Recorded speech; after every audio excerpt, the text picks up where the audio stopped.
새벽 복도는 밤새 식은 공기로 가득 차 있었어요. 사람 하나 지나다니지 않은 정적 속에서 형광등 하나가 바람이 스치듯 흔들리며 희미한 빛을 아래쪽으로 흘리고 있었어요. 본격적인 이야기에 들어가기 전에 구독과 좋아요 한 번만 눌러주시면 큰 힘이 돼요. 그 빛 아래 아무도 신경 쓰지 않을 것 같은 작은 택배 상자가 조심스럽게 놓여 있었어요. 겉모습은 평범했지만 상자 위에 덕지덕지 붙어 있는 반송 스티커가 이 상자가 단순한 배송 사고가 아니라는 걸 말해주고 있었어요. 상자에는 이렇게 적혀 있었어요. 보낸 사람 며느리, 받는 사람 시어머니, 사유 수취 거부. 그 문장이 주는 이질감 때문에 아무도 없는 복도에서조차 마치 숨소리가 멈추는 듯한 느낌이 들었어요. 이 상자를 처음 발견한 사람은 시어머니 영분 씨였어요. 바닥에서 상자를 주워들고 천천히 글씨를 읽는 동안 영분 씨의 손끝은 떨리고 있었어요. 14년 동안 며느리 미정 씨는 단 한 번도 명절 선물을 거르지 않았어요. 비싸지 않더라도 정성을 다했고 때로는 손편지도 함께 넣었고 진심을 담아 시댁을 챙기려 노력해왔어요. 그런데 이번엔 그 선물이 수취 거부란 이름으로 되돌아온 거예요. 영분 씨는 혼잣말처럼 중얼거렸어요. 내가 거부한 적이 없는데 왜 이런 게 온 거지? 그 순간 그녀의 마음속에서는 말로 표현하기 어려운 불길한 예감이 피어오르고 있었어요. 이제 이 상자가 시댁으로 되돌아오게 된 그 순간으로 다시 거슬러 올라가 볼게요. 영분 씨는 반송 상자를 들고 집 안으로 들어온 뒤에도 한동안 자리에 서 있지 못했다고 해요. 왜냐하면 이 상자가 의미하는 게 무엇인지 곧바로 짐작이 되지 않았기 때문이에요. 어디서 잘못된 거지? 내가 무슨 말을 했나? 영분 씨는 스스로에게 계속 물었어요. 그녀는 며느리와 크게 다툰 적도 없었고 마지막 통화에서도 별다른 이야기가 없었기 때문이에요. 그 불안감 때문에 영분 씨는 결국 복도의 CCTV까지 확인하게 됐어요. 그리고 CCTV 화면에서 믿기 어려운 장면을 보게 됐어요. 문 앞에 놓여 있던 상자를 누군가 조심스럽게 들어 올리고 있었어요. 낯설지 않은 손동작이었고 그 모습을 보자마자 영분 씨는 숨을 멈추었다고 해요. 그 사람은 자신의 딸 은주 씨였어요. 은주 씨는 상자를 확인하듯 살짝 기울여 본 뒤 주머니에서 미리 준비해온 반품 스티커를 꺼냈어요.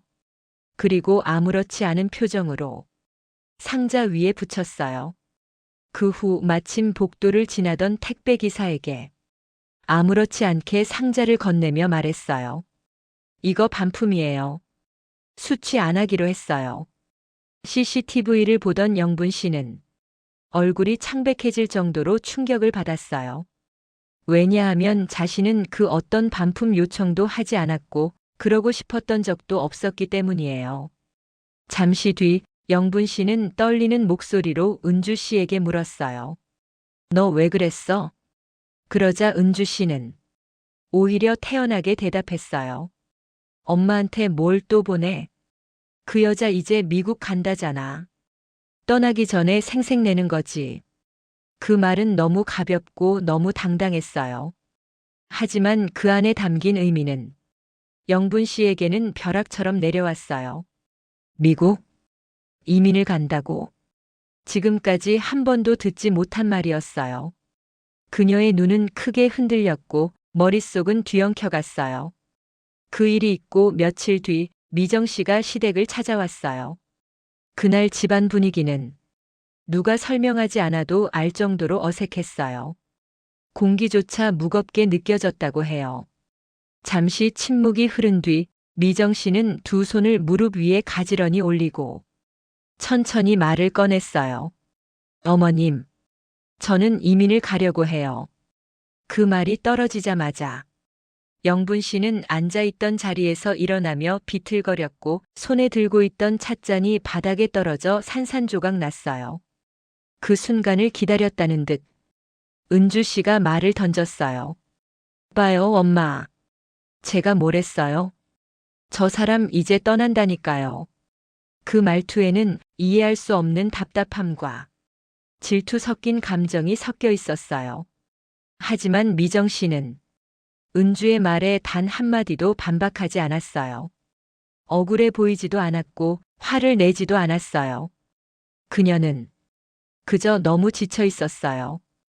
오랜 시간 감정이 쌓여 더 이상 표현할 힘조차 없어진 사람의 표정이었어요. 하지만 이민을 선택한 이유는 시댁 누구도 몰랐어요. 그저 미국에 가고 싶은 마음 때문이라고 생각했지만 그건 전혀 아니었어요. 진짜 이유는 그녀가 누구에게도 말하지 않았던 깊고 무거운 상처 때문이었어요. 남편 도현 씨와의 결혼 생활은 겉보기엔 그저 평범했어요. 싸움 소리도 들리지 않았고 남들 앞에서는 조용하고 온화한 부부였어요. 하지만 그건 남들 앞에서만 그랬던 거예요. 미정 씨 휴대폰에는 삭제되지 않은 문자 하나가 남아 있었어요. 이번엔 내가 맞을 차례잖아. 그 문장은 그동안 그녀가 감내해온 삶을 그대로 압축한 문장이었어요. 도현 씨는 화가 나면 언성부터 높아졌고 그 다음엔 말로 상처를 줬고 때로는 손이 오가기도 했어요. 하지만 다음 날이 되면 아무 일 없다는 듯 태연하게 행동했어요. 시댁은 늘 이렇게 말했어요. 도현이가 화내는 건 이유가 있어서 그래. 남자는 원래 그래. 내가 맞춰야지. 며느리가 참아야 가정이 굴러가는 거야. 그 말들이 미정 씨의 마음 깊숙한 상처를 점점 더 누르고 밀어넣었어요. 그래서 그녀는 조용히 서류를 준비하기 시작했어요. 혼자서요. 그 누구도 의지하지 않고요. 그런데 그 사실을 가장 먼저 알게 된 사람은 남편도 시어머니도 아니었어요. 바로 시누이 은주 씨였어요. 은주 씨는 미정 씨가 집안에서 차지한 자리가 늘 마음에 들지 않았어요. 엄마가 며느리에게 건네는 사소한 칭찬 하나, 전화할 때 미정아 고생했지라고 말하는 그 말투 하나도 은주 씨의 마음을 불편하게 만들었어요. 어린 시절부터 늘 엄마에게 인정받지 못했다고 느꼈던 은주 씨는 어른이 되어서도 그 감정이 사라지지 않았어요. 엄마가 다른 사람에게 잘해주는 장면을 보면 이상하게 마음이 불편해지고 그 감정이 며느리에게로 향했죠. 그래서였을까요? 미정 씨가 이민 준비를 한다는 사실을 알게 된 순간 은주 씨 마음에는 이상한 안도감과 묘한 승리감이 동시에 올라왔다고 해요. 드디어 떠나는구나. 드디어 내 영역을 건드리는 사람이 사라지는구나. 그 감정이 은주 씨를 더욱 잘못된 방향으로 끌고 갔어요. 은주 씨는 며느리가 보낸 택배를 일부러 반송시키며 엄마에게 이렇게 말했어요. 엄마한테 뭘 또 보내. 떠나기 전에 생색내는 거지. 하지만 진짜 이유는 엄마와 며느리 사이를 갈라놓고 싶었던 마음이었어요. 그 사실을 은주 씨는 끝까지 인정하지 않았지만 그 행동 뒤에는 분명히 깨지지 않은 상처가 숨어 있었죠. 한편 미정 씨는 이민 이야기를 시댁에서 꺼낸 뒤 집으로 돌아가는 길 내내 터질 듯한 심장으로 시간을 보냈어요. 남편 도현 씨는 갑작스러운 이민 선언에 처음에는 아무 말도 하지 않았어요. 그저 술만 마셨고 말없이 방 안으로 들어가 잠이 들었어요. 하지만 다음 날 도현 씨는 무표정한 얼굴로 말했어요. 갑자기 왜 이민이야? 누가 시킨 거야? 그 말투에는 걱정보다는 마치 배신을 당했다는 듯한 분노가 묻어 있었어요. 미정 씨는 침착하게 말했어요. 당신이랑 계속 이렇게 살 수가 없어요. 그 말이 오히려 도현 씨의 감정을 더 자극했어요. 그럼 지금까지는 뭐였어? 나랑 산다고 고생했단 거야? 미정 씨는 아무 대답도 하지 않았어요. 그 침묵이 도현 씨에게는 더 큰 도발처럼 느껴졌어요. 말해. 왜 도망치는 거냐고.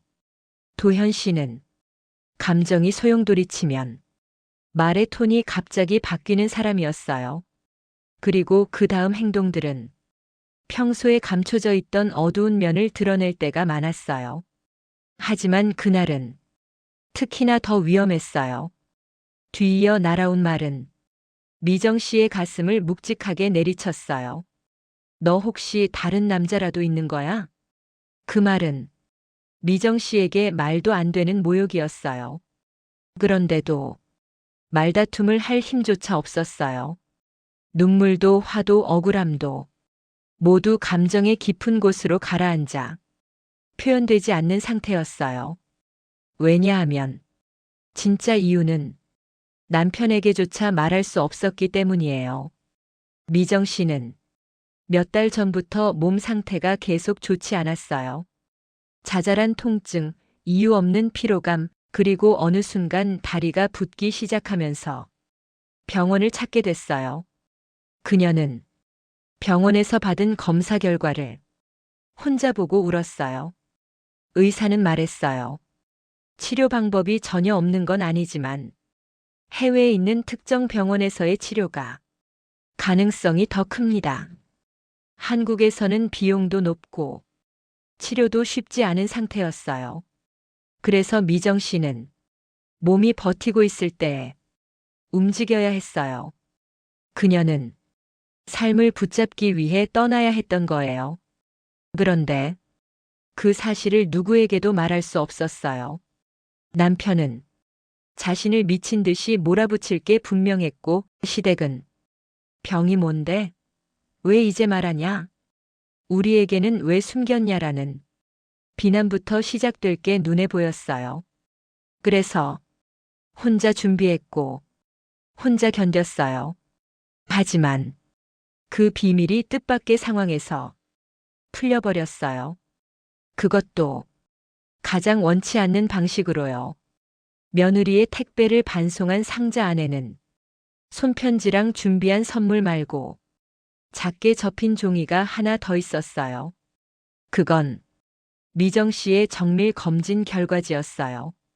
영분 씨는 그 종이를 본 순간 숨이 멎는 줄 알았다고 해요. 이게 뭐야? 미정이가 이런 걸 혼자.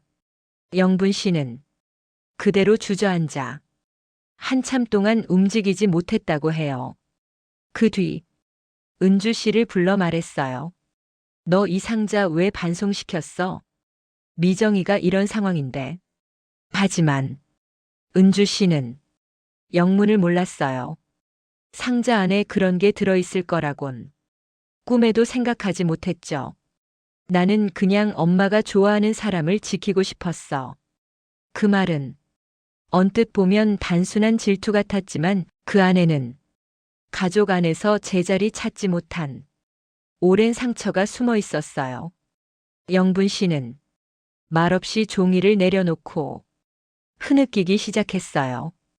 그녀는 그날 처음으로 깨달았어요. 미정이는 우리를 버리려고 한 게 아니었구나. 그 아이는 살려고 한 거였구나. 그리고 그 순간부터 시댁의 공기는 완전히 달라졌어요. 남편 도현 씨도 한참 뒤에 이 사실을 알게 됐어요. 그는 말문이 막힌 얼굴로 종이를 내려다보았어요. 하지만 사실을 안 뒤에도 감정은 복잡했어요. 미정 씨를 걱정하는 마음보다 왜 나한테 말하지 않았어? 그 섭섭함이 먼저 올라왔어요. 그런데 그 말은 이미 너무 늦은 질문이었어요. 도현 씨는 한참 동안 그 종이를 내려다보며 아무 말도 하지 못했어요. 왜냐하면 마음속 감정이 너무 뒤섞여 있었기 때문이에요. 배신감, 분노, 섭섭함, 그리고 아주 조금의 죄책감. 하지만 그 모든 감정의 아래에는 왜 나한테 숨겼지? 라는 자기 중심적 감정이 더 크게 자리 잡고 있었어요. 그 말이 입 밖으로 나오려는 순간 미정 씨는 힘없이 웃으며 말했어요. 당신 내가 이런 말 한다고 믿어줄 사람 아니잖아요. 그 말은 도현 씨에게는 칼날처럼 꽂혔어요. 왜냐하면 사실이었거든요. 미정 씨가 아프다고 말했을 때 그는 분명 이렇게 말할 게 뻔했어요. 또 핑계 아니야?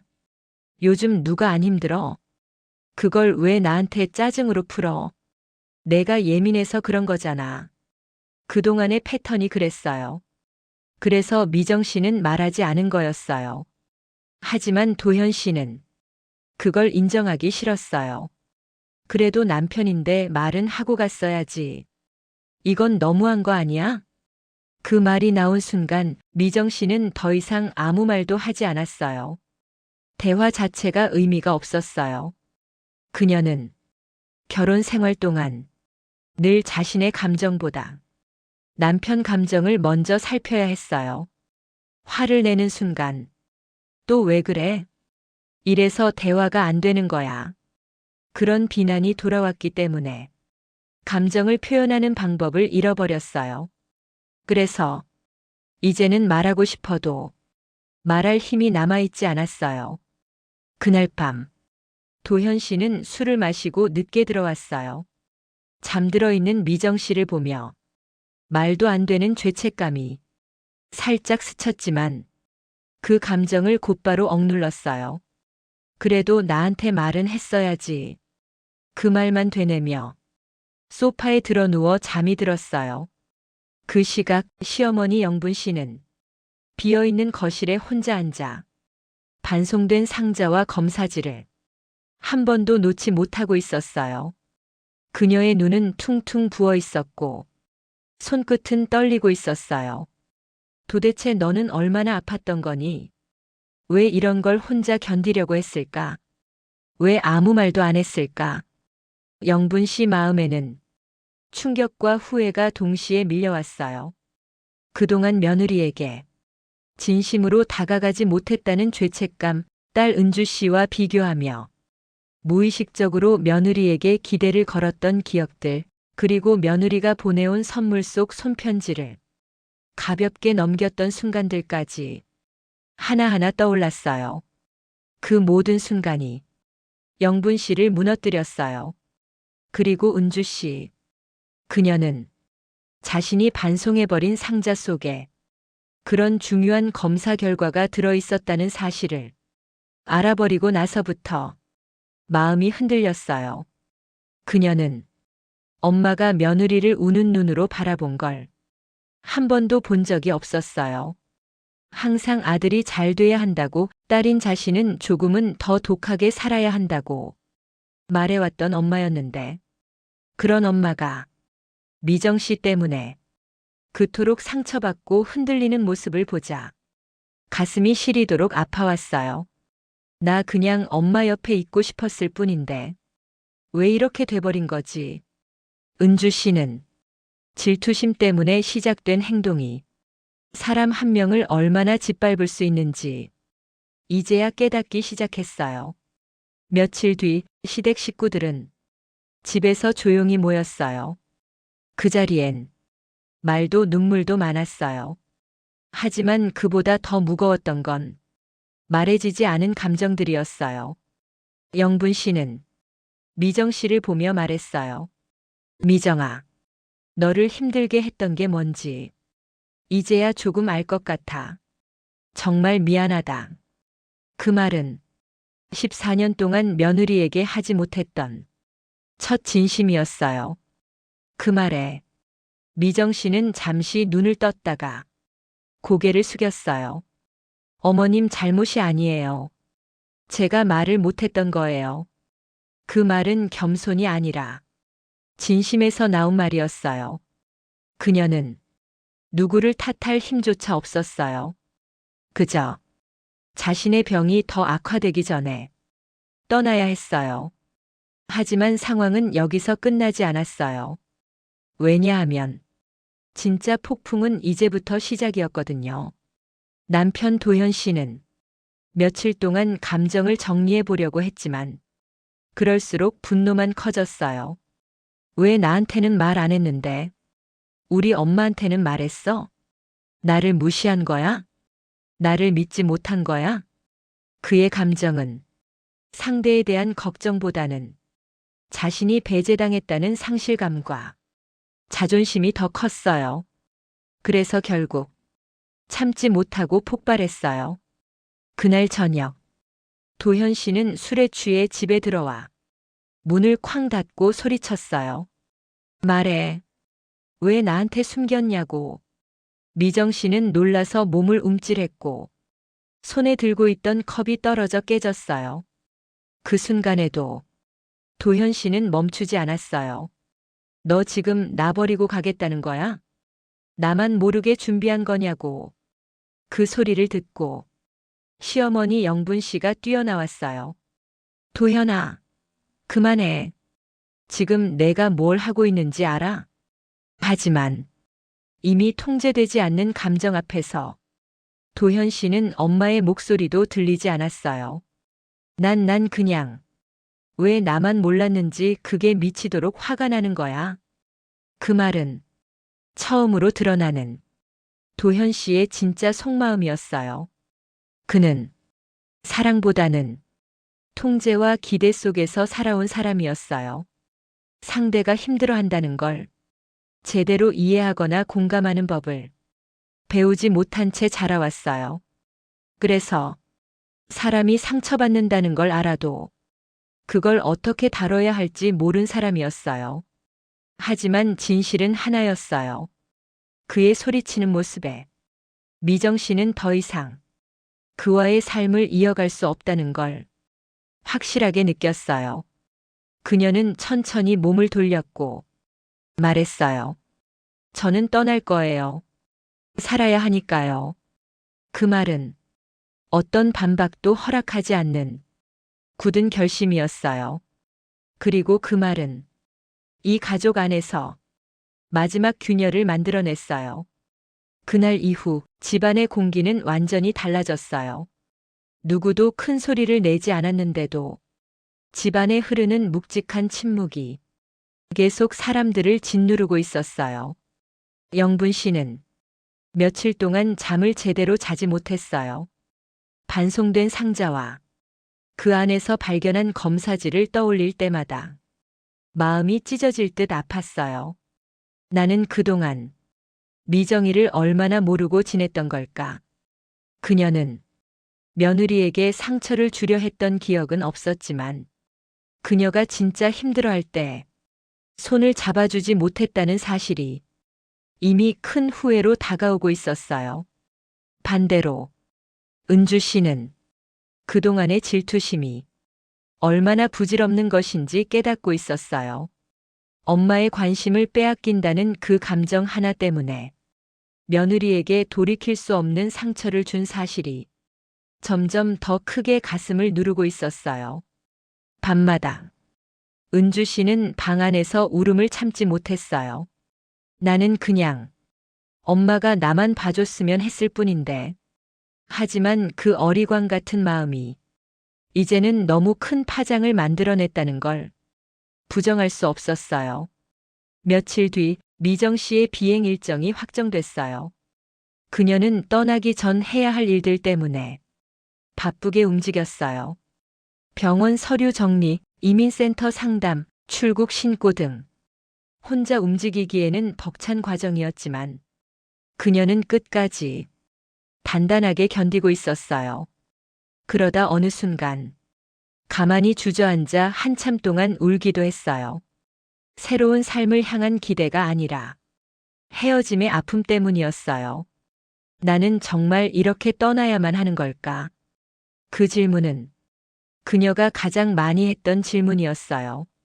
하지만 답은 늘 같았어요. 살기 위해서, 진짜 내 인생을 위해서.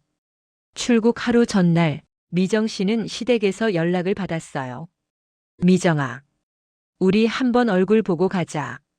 그 목소리는 늘 단단했던 영분 씨의 목소리가 아니었어요. 한 번도 들어본 적 없는 떨리고 약해진 목소리였어요. 미정 씨는 잠시 고민했지만 그 요청을 거절하지 않았어요.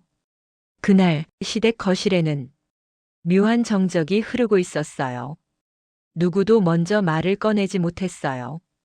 그리고 영분 씨가 먼저 다가가 미정 씨의 손을 잡았어요.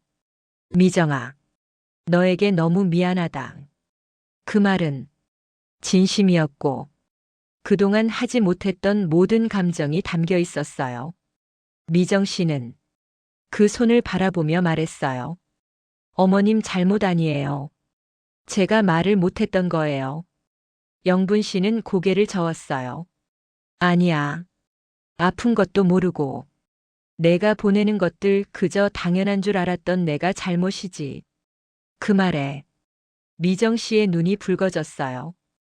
그리고 그 순간 옆에서 조용히 울고 있던 사람이 있었어요. 은주 씨였어요. 그녀는 한참 만에 억눌린 말을 털어놓았어요. 언니, 정말 미안해요. 내가 너무 어리석었어요. 나 때문에 이런 일이. 은주 씨의 말은 거짓 없이 진심이었어요. 그리고 오히려 그 진심이 미정 씨의 마음을 더 흔들었어요.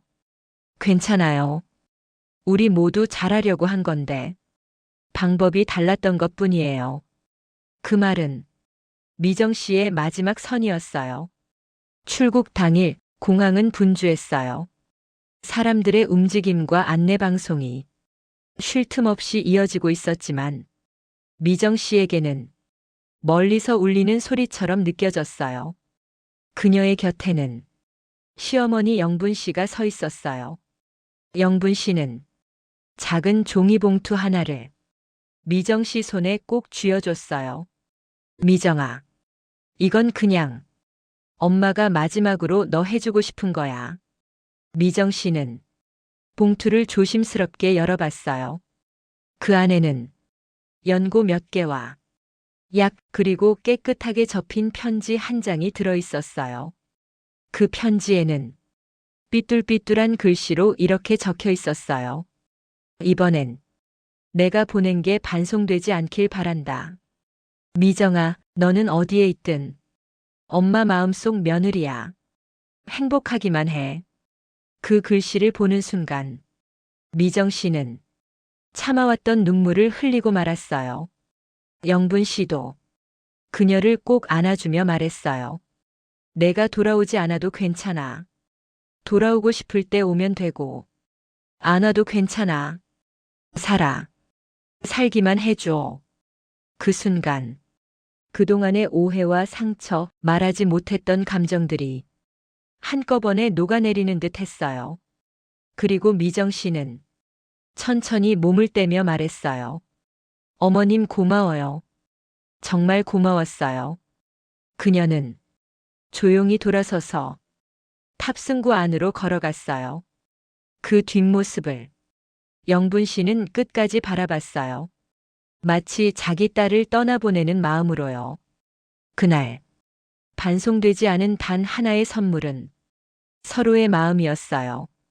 미정 씨가 떠난 뒤 집안은 천천히 하지만 확실하게 변하기 시작했어요. 도현 씨는 그제야 자신의 행동이 얼마나 사람을 망가뜨릴 수 있는지 깨닫기 시작했고 은주 씨는 상담을 받으며 자신의 감정 문제를 직면하기 시작했어요. 그리고 영분 씨는 그날 공항에서 했던 약속을 지키며 며느리를 떠올릴 때마다 그저 마음속으로 기도했어요. 제발 아프지 말고 어디에서든 행복하기만 하길. 오늘 이야기 누군가의 삶 뒤에 숨어 있는 진심이 얼마나 복잡한지 보여주는 이야기였어요. 마음에 남았다면 구독과 좋아요 눌러주시고 다음 이야기에서도 또 만나요.